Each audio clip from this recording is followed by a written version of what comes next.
At 68, Harold thought waking up 3 or 4 times a night to pee was just part of getting older. It's normal, he'd tell himself. Everyone my age goes through this. He tried all the usual things. Stopped drinking water after dinner. Gave up coffee after 2 p.m. Even started taking naps during the day just to make up for the lost sleep. But the problem didn't go away. Every night, like clockwork, he'd wake up 1 a.m., 3:30 a.m., 5 a.m., groggy, frustrated, sometimes even a little dizzy when getting out of bed. And the worst part? He was starting to avoid social outings and family dinners, afraid that lack of sleep would leave him feeling like a zombie the next day. But then Harold found out something surprising. His bladder wasn't the real problem. It was his habits. Simple, everyday things he did without thinking, like his late bowl of soup or the way he used the bathroom just in case before bed, were silently making things worse. And once he made a few small changes, his nights completely turn around. In today's video, I want to show you exactly what Harold learned. The 5 most common mistakes seniors make before bedtime that cause nighttime urination, and what you can do instead. No medicine, no surgery, just practical, proven tips that can help you sleep longer, deeper, and wake up feeling like yourself again. Let's begin. Mistake number 1, drinking too late. Let's start with the first and most common mistake I see among older adults: drinking too much, too close to bedtime. Now, I know what you're thinking. I already stopped drinking water after dinner, and that's a great start. But what most people don't realize is that water isn't the only thing filling your bladder at night. There are lots of hidden sources of liquid, things like soup, fruit, herbal tea, even popsicles. These might seem harmless, even healthy, but they still count as fluids your body needs to process. Let me explain how this works. Your kidneys are like tiny filters. During the day, they're busy helping your body remove extra water and waste. But at night, they're supposed to slow down, allowing your body to rest and repair. But if you're loading up on fluids too late, even things like watermelon, grapes, or a cup of chamomile tea, your kidneys don't get the message. They keep working, and your bladder keeps filling right when you're trying to sleep. Let me tell you about Margaret, a 72-year-old woman from Phoenix, Arizona. Margaret was waking up 4 or 5 times a night to pee. She was exhausted, frustrated, and even considering medication or surgery. She said to me, "Doc, I've already cut out water after 6 p.m. What else can I do?" When I looked closer at her routine, I saw the real issue. Every evening, she'd enjoy a big bowl of soup at dinner and a cup of calming chamomile tea before bed. Healthy? Sure, but also very hydrating. And that wasn't all. She often had fruit for dessert, usually watermelon or cantaloupe, again, full of hidden fluids. Once Margaret learned how her nighttime habits were keeping her bladder busy, she made one simple change: a liquid curfew. Now she stops all liquids, including tea, soup, fruit, and juice, at least 3 hours before bed. She still drinks plenty of water, but she drinks most of it before 3 p.m. And guess what? Within 2 weeks, she was only getting up once a night. She even told me, "I feel like I've got my life back." So here's your action step. Set a firm no liquids time, 3 hours before bed. Watch out for sneaky liquids like fruit, broth, and hot drinks. And if you need to take medicine at night, keep a small glass of water by your bed. Just enough for the pill, nothing more. Your kidneys and your sleep will thank you. Mistake number 2, eating dinner too late plus diuretic foods. The second big mistake I see is eating too close to bedtime and choosing foods that quietly make you urinate more. Let me explain. Some foods, even healthy ones, act as diuretics. That means they make your body get rid of extra fluid by increasing urine production. Now, that might be helpful during the day, but if you're eating those foods in the evening, especially close to bedtime, they're filling up your bladder right when you want to be sleeping. Here are some common examples: tomatoes, cucumbers, watermelon, asparagus, celery, green tea, coffee, chocolate, even herbs like parsley and cilantro. These may seem healthy, and they are, but they can also keep your bladder working overtime at night. Let me tell you about Robert, a 68-year-old retiree from Tampa, Florida. Robert used to eat dinner around 8:30 p.m., and he liked to have a light, healthy snack around 9:30, usually including sliced tomatoes, cucumbers, and a cup of green tea. He told me I thought I was helping my digestion, but I woke up like clockwork at 1 a.m., 3:30 a.m., and again before sunrise. He blamed it on aging, but really, it was his evening routine. Once Robert started eating dinner earlier, around 6 p.m., and cut out all diuretic foods after 4 p.m., his nights changed completely. Within just 10 days, he was sleeping 5 to 6 hours straight without interruptions. His energy came back. His mornings felt easier. And his wife even said he looked 10 years younger.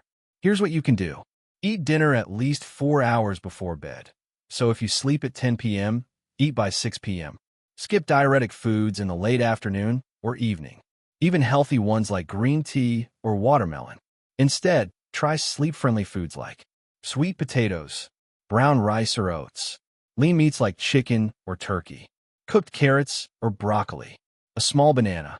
These foods are gentle on your bladder and help you feel satisfied without pushing your kidneys into overdrive at night. If you take medications that require food later in the evening, speak with your doctor or pharmacist. They may help you adjust the timing safely. Just like Robert, your sleep can improve in just a few nights with the right meal habits.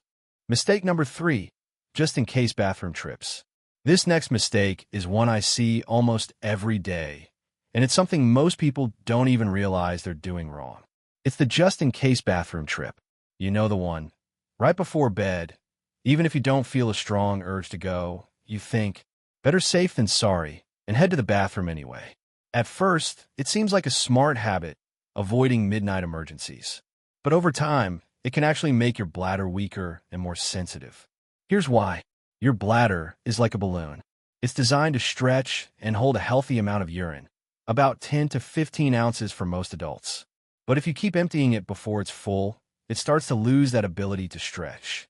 Your body learns to send the full signal too early, sometimes when there's barely anything inside. This creates a pattern where you wake up at night thinking you need to go, but in reality, your bladder is only a third full, and the cycle continues. Let me tell you about Dorothy, a 74-year-old widow from Seattle.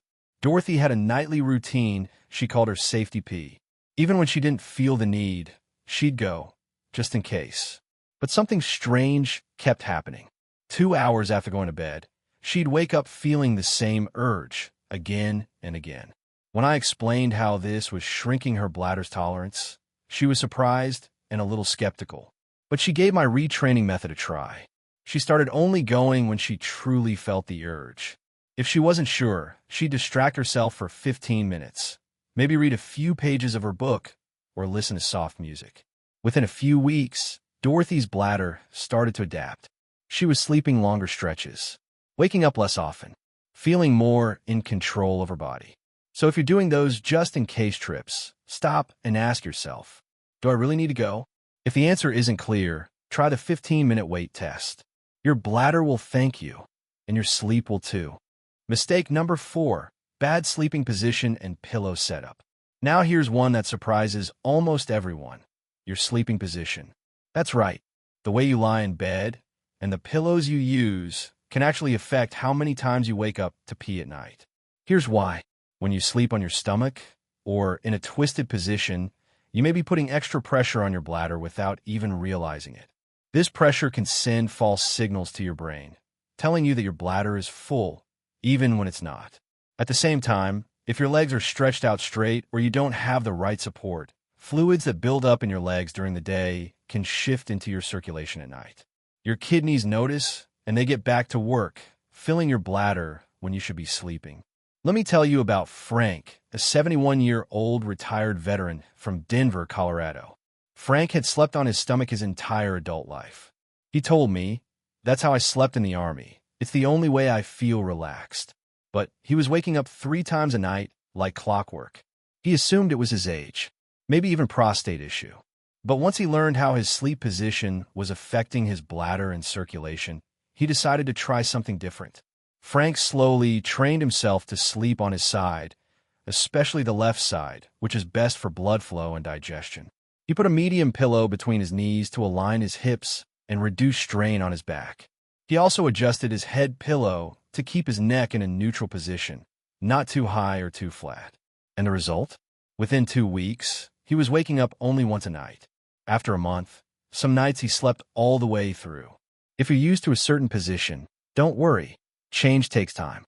Try leaning slightly to one side at first, and use pillows to support yourself. Remember, better position, better circulation, and better sleep. Mistake number 5, room temperature and sleepwear. Here's a mistake that very few people think about, but it can make a big difference. It's your bedroom temperature and the clothes you wear to sleep. Believe it or not, when your room is too warm or your pajamas don't allow your body to breathe, it can trigger more nighttime urination. Here's why. Your body has a natural hormone called vasopressin. At night, vasopressin tells your kidneys to slow down and hold on to water so you don't have to get up and go to the bathroom while you sleep. But when your room is too hot or your body can't cool down, vasopressin doesn't work the way it should. Your body stays in a state of mild stress, and your kidneys keep working, filling your bladder when they should be resting. Let me tell you about Eleanor, a 69-year-old retired teacher from Miami, Florida. Eleanor loved to sleep cozy. She wore thick flannel pajamas, kept the windows closed, and even used an extra blanket, even in the summer heat. She told me, "I just like to feel warm." I thought it helped me relax. But she was waking up 4 or 5 times a night, sweaty and needing to pee, and she didn't know why. When she found out how temperature affects vasopressin and nighttime urination, she made a few simple changes. She switched to light, breathable cotton pajamas. She cracked a window, turned on a quiet fan, and kept her bedroom temperature between 64 to 68 degrees Fahrenheit. Within a week, her nighttime bathroom trips dropped to 2. After 3 weeks, she was sleeping through the night more often than not. She told me later, "I had no idea temperature mattered so much. I sleep cooler now, and I feel younger in the morning." Here's what you can do. Keep your room cool, between 64 to 68 degrees Fahrenheit, 18 to 20 degrees Celsius. Use a fan, air conditioner, or open a window if it's safe. Wear light sleepwear made from cotton, linen, or bamboo, not polyester or flannel. If you get cold easily, use layers, like a light blanket you can remove instead of one heavy one. Getting the temperature right can change your sleep and your energy more than you think. Let's take a deep breath together, because here's the truth. You don't need to rely on surgery, pills, or expensive sleep aids to solve your nighttime urination. For many older adults, better sleep is just a few small lifestyle changes away. Let's quickly review what we've learned today. 1. Not stop drinking fluids at least 3 hours before bed. That includes hidden liquids like fruit, tea, or soup. 2. Eat dinner early and skip diuretic foods after 4 p.m. Tomatoes, cucumbers, green tea, even healthy foods can make you pee more. 3. Don't use the bathroom just in case. Only go when you truly feel the urge. 4. Adjust your sleep position. Side sleeping with the right pillows reduces bladder pressure and improves circulation. 5. Cool your bedroom and dress lightly. The right temperature and pajamas help your bladder rest overnight. I know, 5 habits can sound like a lot, but you don't have to do everything at once. Start with just 1 tonight. Maybe it's cutting off liquids by 6 p.m., or switching to cotton pajamas, or skipping the just-in-case bathroom trip. Even one small step can help you sleep longer and wake up feeling more like yourself again. Remember, your body is wise. When you give it the right signals, it knows how to heal, restore, and rest. Before we end today, I want to talk directly to you, not as a doctor, but as someone who truly cares about your health, your comfort, and your independence. If this video helped you understand your body better, I invite you to subscribe to this channel. Why? Because I make these videos for you. For people who are tired of being told it's just old age and who are ready to take their well-being into their own hands. And if you're still not sure where to begin, let me ask you, which of these 5 habits do you recognize in your own life? Have you been drinking a soothing tea or broth at bedtime without realizing it might be filling your bladder? Are you eating dinner a bit late, maybe with some healthy cucumber salad or chocolate for dessert? Do you make a just-in-case bathroom trip before bed, even if you don't really feel the need? Have you been sleeping on your belly for years or stacking pillows too high under your head? Do you bundle up at night in flannel or fleece? Maybe out of comfort or habit? If any of these sound familiar, you're not alone. These are very common habits among older adults. I've seen them again and again in my patients, from quiet small-town seniors to former marathon runners to war veterans and retired teachers. But the good news is this. Each one of these habits can be changed safely, gradually, and without pain, pills, or pressure. And what you'll gain in return: fewer bathroom interruptions, deeper, more healing sleep, better memory and clearer thinking, less risk of falling in the dark, and more energy in the morning to do what you love, whether that's gardening, walking the dog, or simply enjoying breakfast in peace. So, here's what I'd love for you to do. In the comments below, tell me which habit surprised you the most. Share your story, what's been working for you and what hasn't. Or just say hello and let us know where you're watching from. I read every single comment. Yes, really. And I respond because I believe in building a real community, not just giving advice, but listening too. You might be surprised how many people are going through the exact same thing. Sometimes just knowing you're not alone is the first step toward healing.